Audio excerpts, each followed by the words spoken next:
Okay, so in this video we will be upgrading, in place upgrading Windows Server 2016 to Windows Server 2022.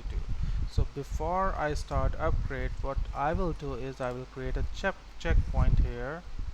So why I'm doing this, in case the upgrade fails or there's any corruption, whatever the state the machine is in, I will be able to restore this machine on this state.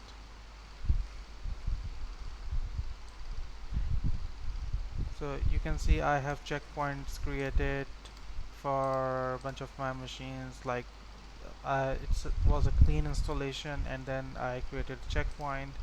And how I can just right click here and do apply, and it will be restored to this state.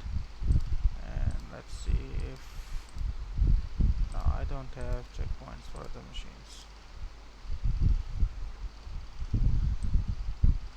See, so we have another checkpoint created, and